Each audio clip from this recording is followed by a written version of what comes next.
पीछे मत देखना। रात के लगभग 11 बजे थे। देहरादून से मसूरी जाने वाली सड़क लगभग खाली हो चुकी थी।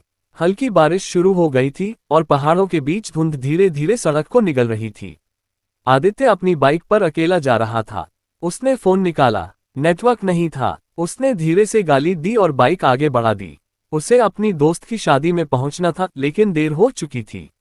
ऊपर से बारिश और ये सुनसान पहाड़ी रास्ता। तभी सड़क के किनारे उसे एक लड़की दिखाई दी। सफेद कपड़े, भीगे हुए बाल और हाथ में पुराना लाल बैग। वो बस चुपचाप खड़ी थी। आदित्य ने धीमी की, मैडम आप ठीक हैं? लड़की ने धीरे धीरे सिर उठाया। उसकी आंखें अजीब थीं, बिल्कुल खाली। उसने बहुत धीमी आवाज में कहा, लिफ्ट मिल जाएगी। आदित्य थोड़ा हिचकिचाया, लेकिन आसपास कुछ भी नहीं था। ना कोई दुकान, ना घर, ना गाड़ी। उसने कहा, ठीक है, बैठ जाए। लड़की पीछे बैठ गई और जैसे ही वो बैठी, आदित्य को अचानक बहुत ज्यादा ठंड महसूस होने लगी। इतनी ठंड जैसे किसी ने बर्फ उसके शरीर पर रख दी हो। उसने पीछे देखने की कोशिश की। तभी लड़की की आवाज आई, पीछे मत देखना। आदित्य थोड़ा चौंका, क्या बस पीछे मत देखना? उसकी आवाज इस बार भारी थी। आदित्य ने सोचा शायद मजाक कर रही होगी। उसने बाइक तेज कर दी। कुछ मिनट तक दोनों चुप रहे, सिर्फ बारिश की आवाज और बाइक का इंजन। फिर अचानक लड़की बोली, अगर कोई भी आवाज आए पीछे मत देखना। अब आदित्य डरने लगा था। उसने पूछा, आपको जाना कहाँ है? कोई जवाब नहीं। उसने फिर पूछा, मैडम? लेकिन पीछे बिल्कुल सन्नाटा था। आदित्य ने धीरे से रियर व्यू मिरर में देखने की कोशिश की, लेकिन मिरर में पीछे कोई था ही नहीं।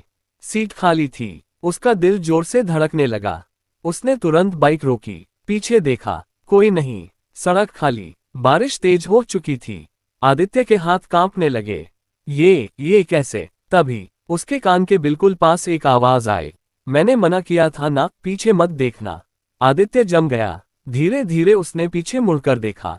वो लड़की उसकी बाइक के पीछे नहीं, बल्कि सड़क के बीचों बीच खड़ी थी।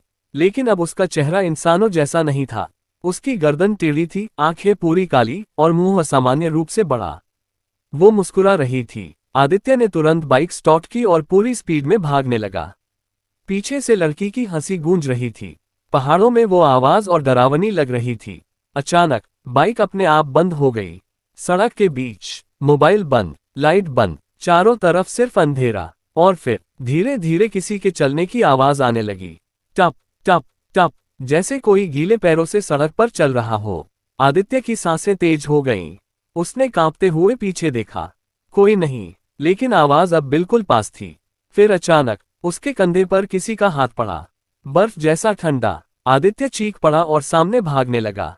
बारिश में फिसलते हुए वो सड़क छोड़कर जंगल की तरफ भाग गया।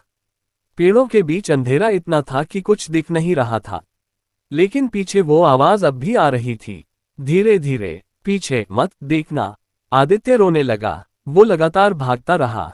फिर अचानक उसे दूर एक छोटा सा मंदिर दिखाई दिया। वो पूरी ताकत से वहां पहुंचा। मंदिर के अंदर एक बूढ़ा पुजारी बैठा था। आदित्य अंदर घुसते ही गिर पड़ा।